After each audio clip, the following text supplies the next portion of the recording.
Welcome back to the Three Parallels podcast with your host, the Dr. Jason Branch, where we discuss who we were, who we are, and who we are becoming. I'm excited about tonight's episode or today's episode or this morning's episode or whenever you're listening to this, because I got an infamous helping professional on this podcast today, which actually I've served on her podcast for a few episodes. And she's been telling me for a while now, hey, I think you should have your own.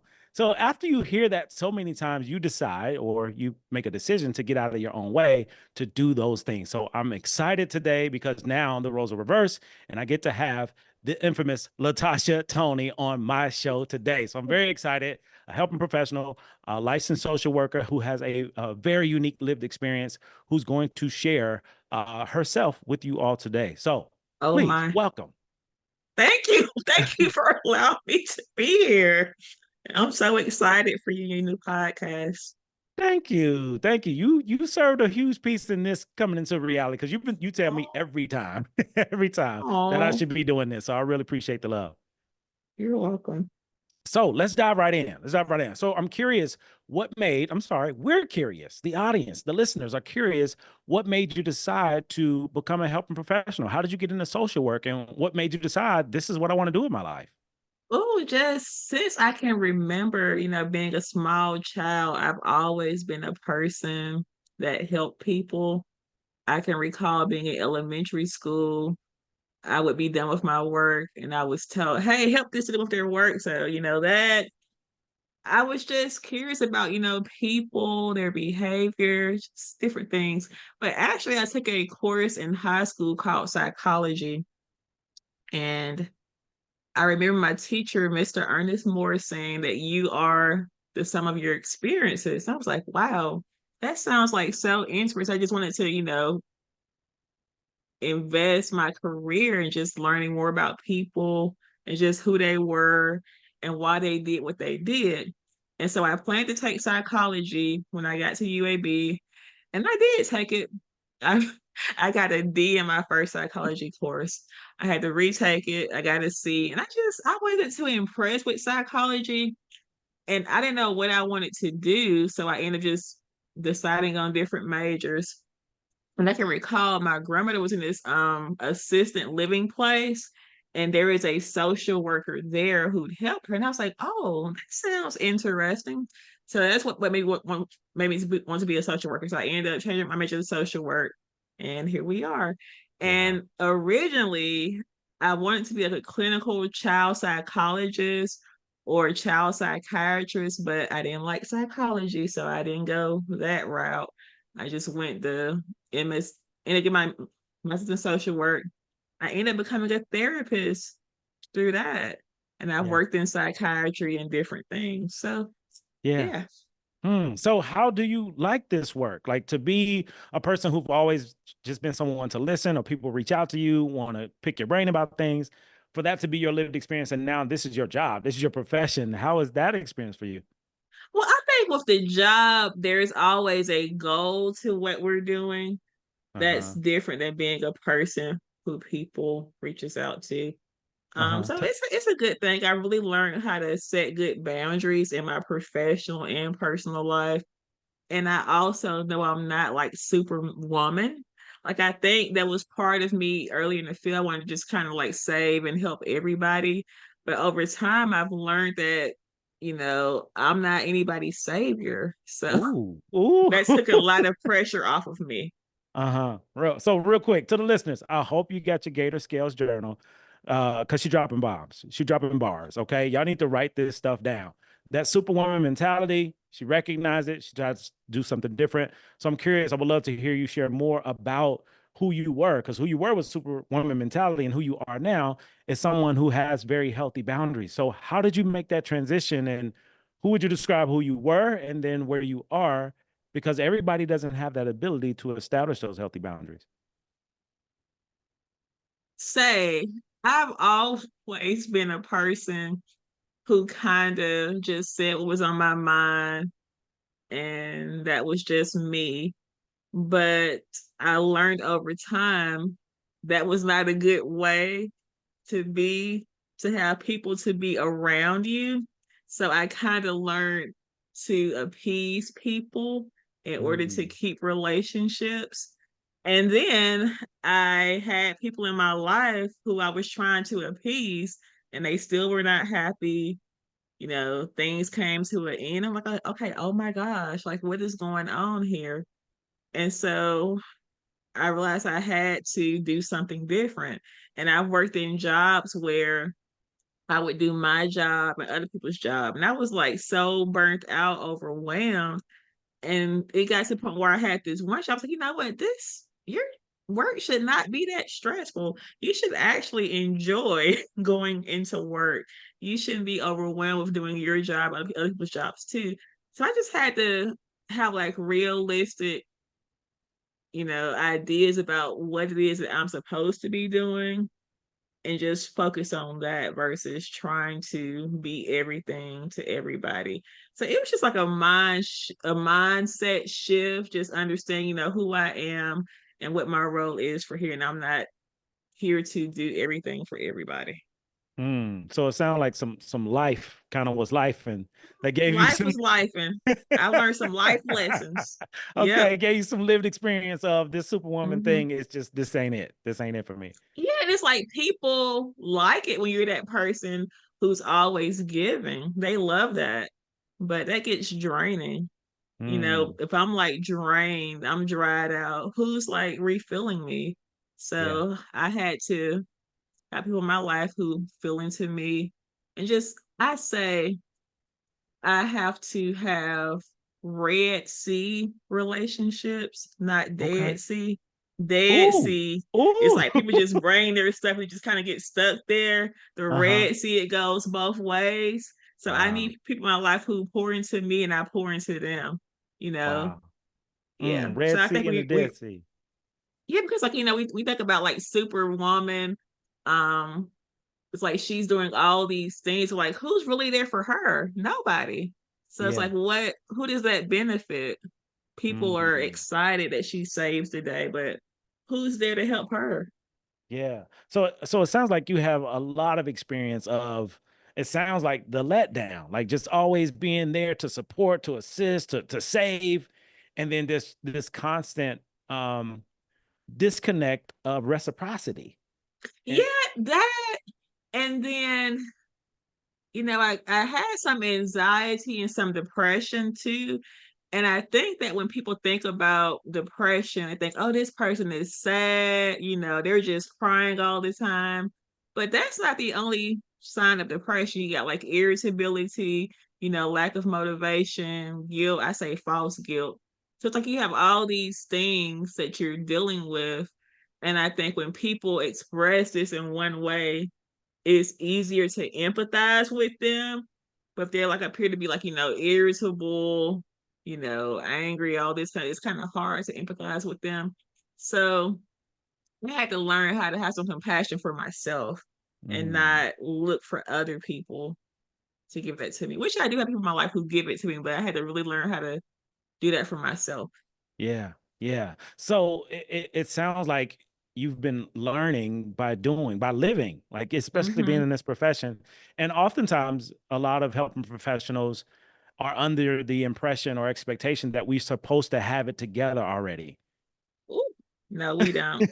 That actually kind of made me not want to go into this field years ago because I had told somebody I wanted to be a therapist. He was like, well, if you want to help people, you have to be at a certain point yourself. I'm like, that is true to an Hmm. extent because Yeah. I can't be out here smoking crack, using heroin and all this stuff, drinking alcohol. I'm just like messed up and trying to tell you what to do. I probably could do that, but it's only gonna get me so far. So I Mm. really believe in living what I tell people. Mm. Um, so I just really believe in being authentic. So Yeah. So that seems to be a very unique quality, in my humble opinion, because a lot of people have a hard time being authentic because there's a risk involved when you're being authentic. Who could take advantage of this? How are people going to perceive me? But you seem to have developed some confidence around your authenticity. How did you get here? it's like a matter of levels too, because not everybody needs to know every single thing about me. Like you have a flower that has like okay, an onion that has like different peels on it. You know, you Hmm. might peel off a certain piece, but then you peel off more depending on the recipe. So depending on the relationship, you peel off more layers. So it just depends on the relationship, just knowing who you're around and what to share. Like in a workplace, there needs to be more layers covered there for different Mm. reasons. Oh, You know, because I actually saw this thing on LinkedIn that talked about how we wear masks. And I think sometimes people say, oh, you know, people wear masks. It's like such a bad thing. They're being like not authentic. But masks can actually be a form of protection, you know? mhm. Because Yeah. depending on who you're around, not everybody needs to see you in a certain way. So Hmm. it's good to be authentic, but it's also important to know your audience. Woo, you dropping gems. I told y'all. I told y'all, get your notebooks. So if you could, because you said a whole lot. You said a whole lot. A lot of it was subliminal. But with this show, we want to let the listeners in on our truth. So I'm curious to hear more. Like you mentioned, the layers, especially at work. And it's okay to Hmm. be authentic, but being selective with your authenticity and where, choosing what you share and what you don't. Like, what are some of those layers? What are some of those Okay. aspects? So Yeah. I will give you an example. So I like to talk to my clients about values, do a Hmm. values assessment.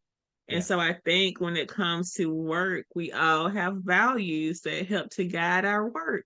So one value for me is just being a person of integrity. So I'm not going to be doing things in my office that I don't want my boss to know I'm doing. So that's being authentic. Hmm. I'm not going to talk this way to this person about this person. You Yeah. know, just being like treat people the way I want to be treated. That's important. I think that's being authentic. Doing what I say I'm going to do. That's being authentic.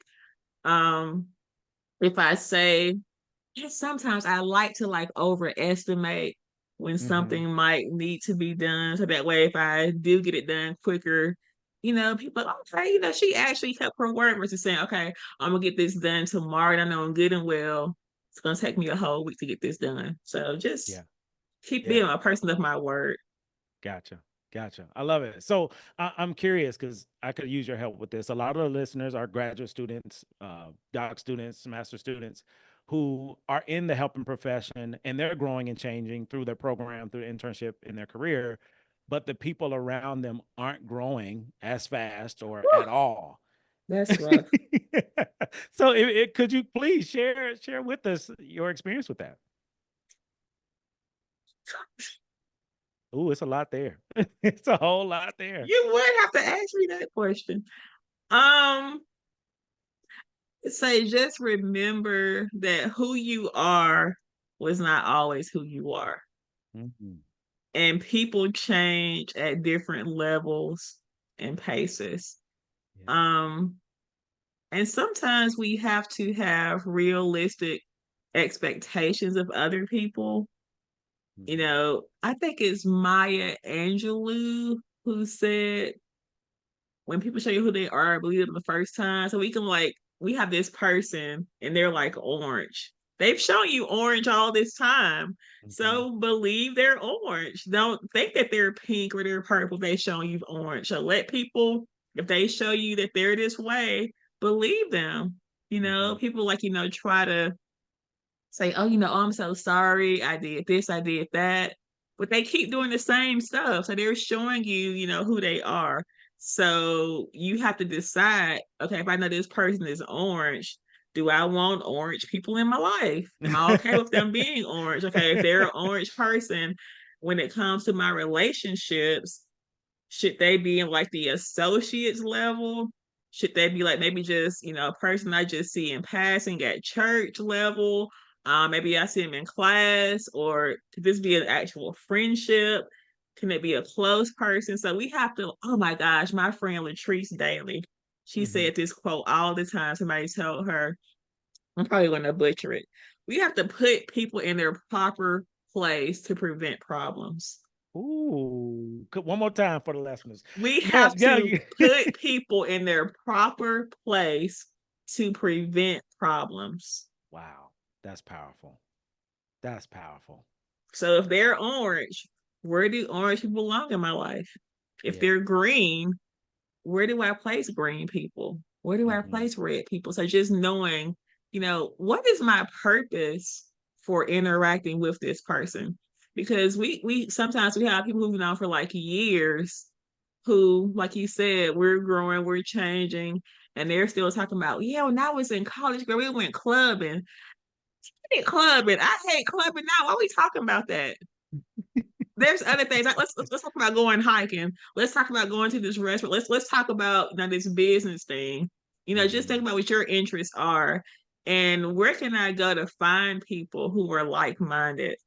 Yeah. Who have these same interests. So just being okay with change. That's Yeah. one part of life. There's going to be change, and there are some people who are not going to grow. That's okay. But it's like, how do I categorize this person? But I think too, sometimes we can be so focused on trying to grow and flourish that we can miss out on genuine people. I Hmm. like having people in my life who I've known since I was a child. They've Yeah. seen me at this point and they see me now, because sometimes we get people in our lives who see, okay, you're doing this. Oh, okay, I want to get to know you. And they're only along for what you can do for them. So I need Mm. people in my life who just like me for me, not who Wow. like me because they say, oh, she's doing the dang thing. Because I maybe look like I'm doing the dang thing and I could be in my room in a lock jacket or something. So you see, I'm so kind of extreme. Oh, I'm saying, so it's like Yeah. people see this image and they don't know like what you're dealing with behind closed doors. So I Yeah. like people who know me in my struggles and in my successes. Like I Yeah. don't need people who are just there to celebrate with me, because Mm. I can be doing well in one thing and struggling over here. So it's all about balance. And we need to have people in our life who just like us for who we are and not for what we've accomplished. Wow, that's powerful. That's deep. Like this is not surface level thoughts, surface level work. Like you're really talking about the deep stuff that's internal that oftentimes people may miss. They may not see, but you see it clear as day, which I'm sure speaks volumes to your self-care and your self-care practices. So if you could share with us, share with the audience, the listeners, what is your self-care practice? What are your self-care practices? And how do you maintain that balance of I gotta do what works best for me, you do what works best for you? Yeah, so Sundays have become like my nap day. I take like 2 or 3 hour naps on Sunday. I believe in getting my rest at night. I need like between 7 to 9 hours of sleep at night. I like to journal. If I'm pissed off about something, I need to either talk to somebody about it to release it, or I need to journal. Mm, Because that's one thing too. We have these emotions and we sometimes try to like stuff those down with like, drinking, people, just all these things. But I believe in communicating with people about how what they're doing impacts me. And I try to do it in a respectful way. So just that conflict resolution is really important for my self-care. yeah. Journaling, reading, listening to podcasts, going for a walk, trying to like get into gardening, but it's been a struggle. Like I actually had stopped watering my plants. I thought they were dead. And I went outside, I had an eggplant growing. Like, I had watered that plant like in over a month. So I'm things like, are still happening. something's still happening, but I gotta go actually uproot it. So Mm, I'll do it one day this week.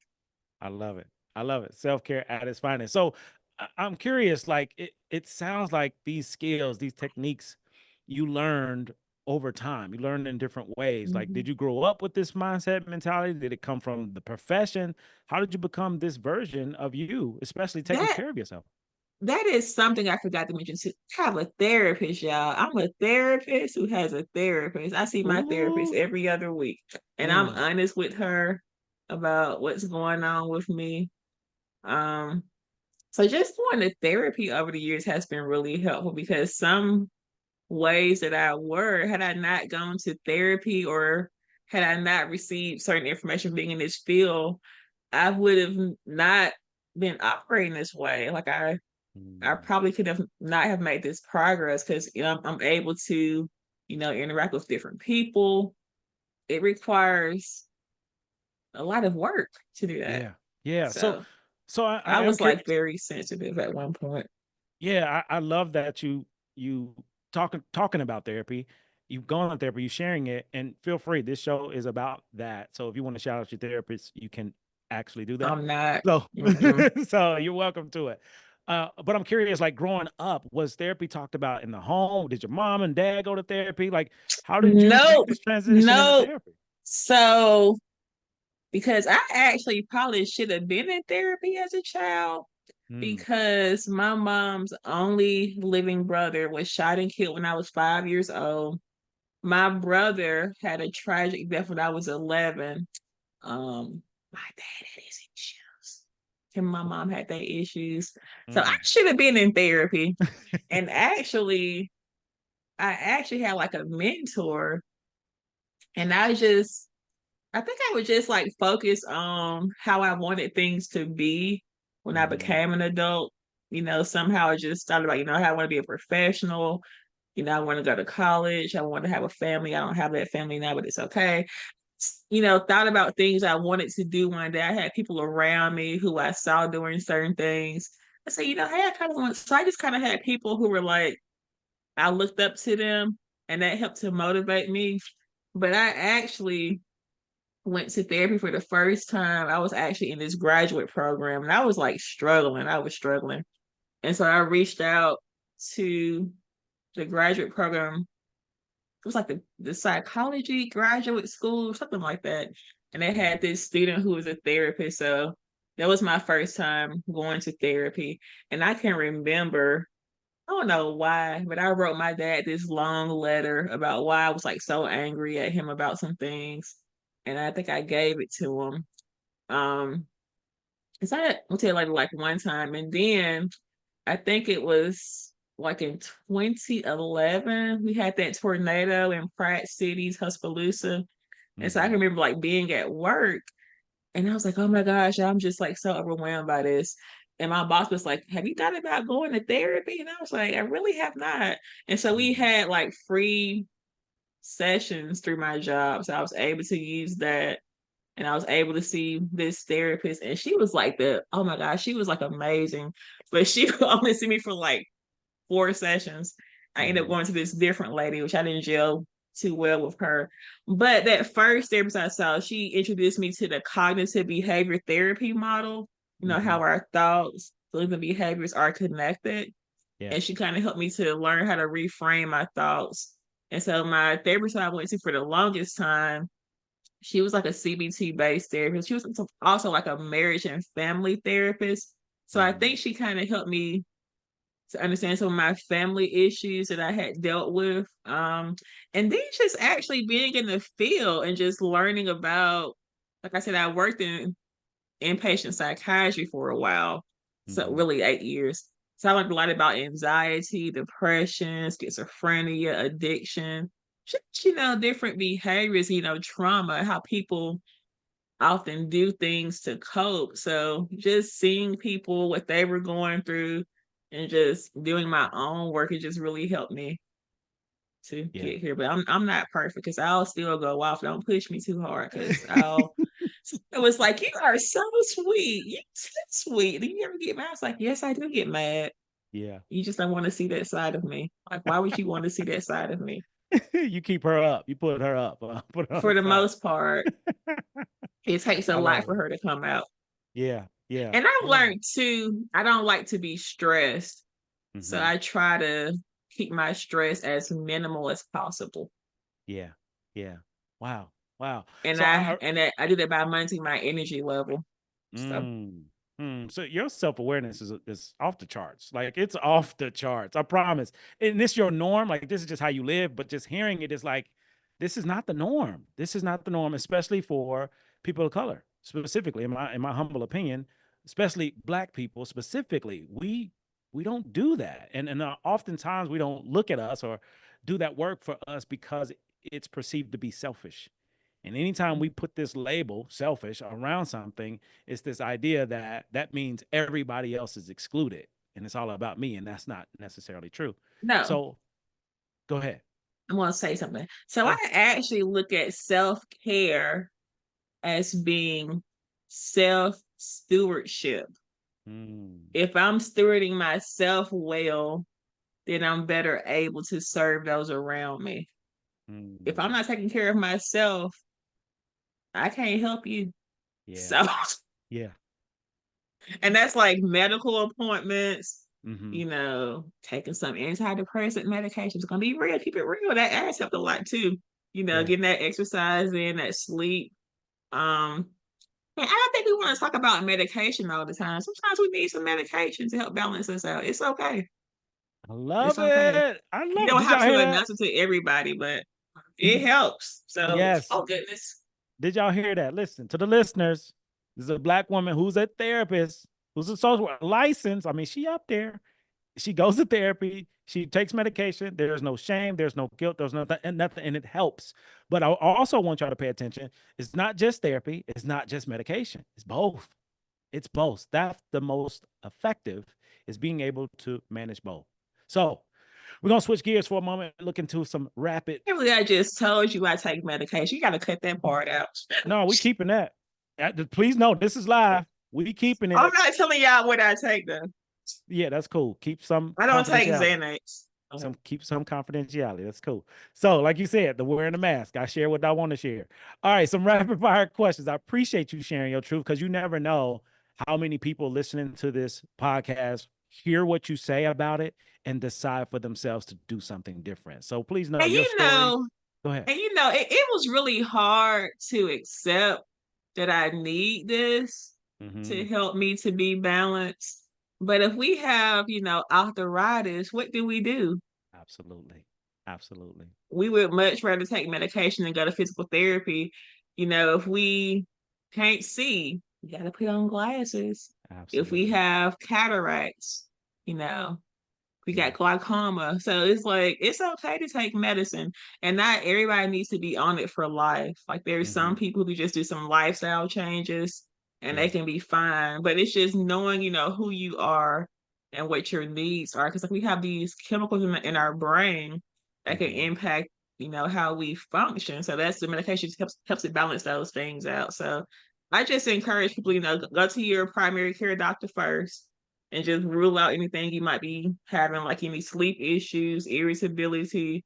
Um, get some blood work done, rule that out first, and let them know what's going on. Just be honest with your doctors and just make sure you Hmm. have a doctor who takes time and listens to what you have to say. Because Yeah. you are important. You're the most important person Oh, I love this. You have no in idea. your You life. are just blessing the listeners right now. So if this is a blessing to you, please don't keep it to yourself. Share it. And not just share it, do it. Some of the things that's mentioned, do it and see what happens. When you were mentioning about medication, a lot of times we look at medication with shame and guilt, and I shouldn't be doing this or that. And the reality is, just like you made it plain, if I have a hard time with my vision, getting glasses is not an issue. It's not a thing. So Right. medication, we've made a thing. We've made it to Mm-hmm. be a thing. So I really appreciate you sharing your truth and your story. So I want to switch gears to some rapid fire questions. So for you being, a person, a regular individual, and then becoming a helping professional, those are two different worlds, and then growing as a helping professional all the way to you where you are in your career right now. I'm curious, what would you say you've learned about other people? Hmm. If they show you that they're orange, just believe it. Don't try to change the color. Just You let done people had be who they are. you done had a few Just let oranges. them be who Sounds they like. are and adjust, because I've spent so much time trying to change people.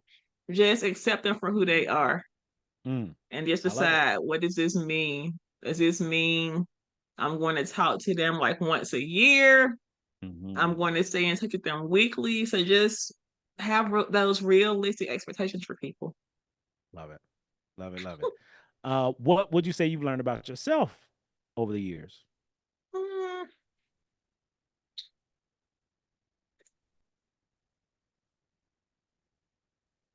I would say that I am a wonderful person.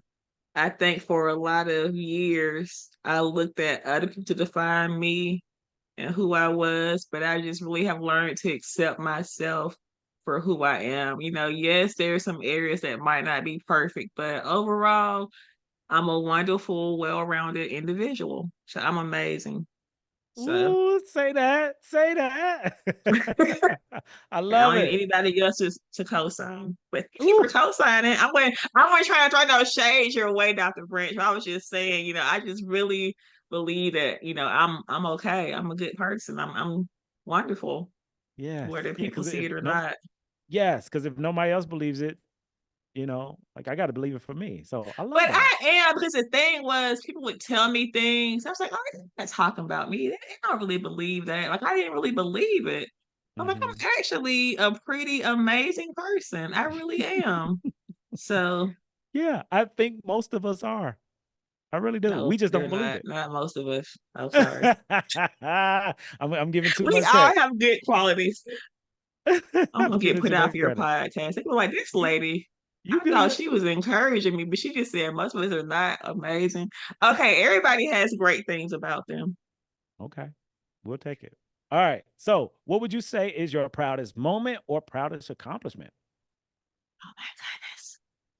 My proudest moment was actually, I'd say accomplishment is like starting my business. I Mhm. started a counseling business in July of last year. And I was like doubting myself. I was like, I don't know if I can do this because I don't want to, it's so many therapy companies already around Birmingham. So I was just really hesitant.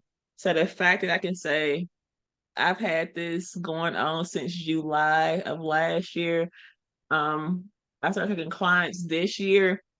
It's like I just put myself out there, and it's like just opportunities have just presented themselves for me, like being able to go to Sublease with somebody, to be able to do telehealth. Just it's like things just have just lined up for me the more I step out. So I'm Yeah. just glad that I decided to go for it and kept on with it without waiting for somebody to like validate me. Like I haven't had to have this person tell me do this. I just believed that I could do it, and I went for it. I love it. I love it. So, what's a Mm. word, phrase, memory, or moment that has stuck with you personally or professionally?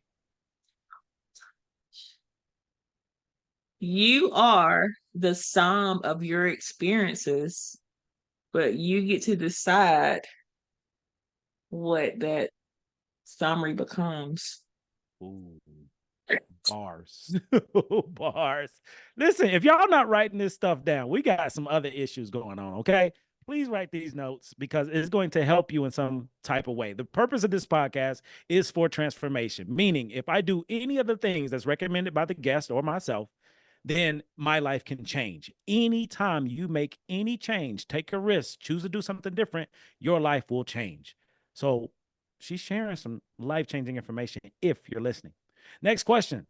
If you could share with the listeners a little bit about you, because we're talking about authenticity, what is an interesting fact about yourself that most people don't know? Mm,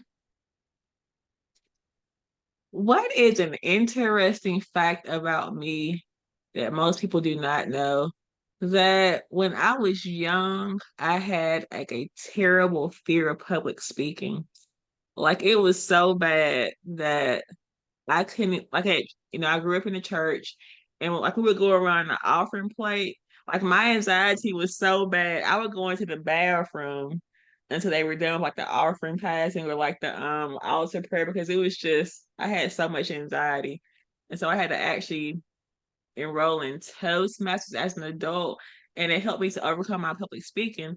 And then like even like conversations too, I would get like so nervous and awkward. And I still get nervous too in conversations. People don't realize it, but I am. Wow. Wow. How did you overcome it? Because I would have never known that. Just practice, and a lot of positive self talk. That positive self talk is powerful. I love it. I love it. All right. So this is the big question. It's three questions in Okay. one. If you could use one word to describe three versions of yourself, what would those words be? So who you were, who you are, who you're becoming. How would you describe those different versions of you?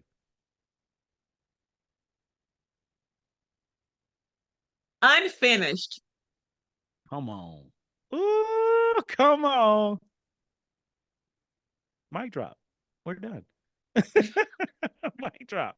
All right, last question, which is actually not a question. This is an opportunity for you to share with the listener. So, as you all know, we don't offer homework or don't do homework because you do homework, you take it home, you do it, you turn it in, you'll never remember it again. What we do on this show is life work. Life work is When I when got someone there gives from you you, I this was like, it's like I heard somebody say life work before. I got it from you. That's all where day it was. long. I use that in my therapy session Look at sometimes. this. Look at this legacy. Look at these seeds being planted. Yes, the pebble and the ripple. So, life work. You do it, you don't even got to take it home. If you do anything related to life work, your life will change in some way. So if you had to offer some life work to the listeners, so the listeners is now your client, and you want to offer them something to choose to do different, what would that be? I would say spend time and think about what your personal values are, not morals, but values. Like there's different lists online that has values listed and identify maybe one goal that involves one value and decide I'm going to actually work towards this goal. Just create identify, what your values are. That helps to make your life more meaningful and you're not just, around here shooting for something and you're missing. So just spend time, think about what your values are and set your goals surrounding those values. Just pick one value. So let's say your value is um I don't know, financial freedom, right? And so your goal is to get out of debt, right? And so it takes time to get out of debt. So maybe I'm going to set this goal to save this amount of money by this time, and I might have to break this goal down. So you just think about, what that value is. And they talk about SMART goals. So make it like, what's it, specific, measurable, attainable, realistic, time restraint. So just make sure you encompass all those things in your goal. Beautiful. Smart goals. Y'all heard it here first. Okay. This is life work. If you want your life to change, do any of the things that was recommended or the things that she has mentioned. So, for all of you, this concludes another amazing episode of the Three Parallels podcast. But before we go, I'm sure the listeners may be interested in getting in touch with you, contacting you, or coming out to have a cup of coffee with you in the state of Alabama somewhere. You just Okay. never know how you can Right. impact somebody else. So, if you don't mind sharing, how can the listeners get in contact with you? So you can actually follow me on Instagram at therapy T with Tasha T. So it's therapy TherapyTea with WITH Tasha, just a letter T. Love it. Love it. And she has a phenomenal podcast that's also Thank you. the content is so rich. It's substance. It's not surface, it's substance. So any episode you listen to, your life can change on there as well. Now, if you want this work, you got to go get it. All right. So Amen. thank you all for joining. This has been another episode of the Three Parallels podcast with your host, the Dr. Jason Branch, where we discover who we were, who we are becoming. I hope this episode has been beneficial for you, transformational for you, because a pebble has been dropped into the pond and now there is a ripple. Your life will be Oh. impacted because of you listening to this show. Much love. Have a great day. If not, that's on you. Peace.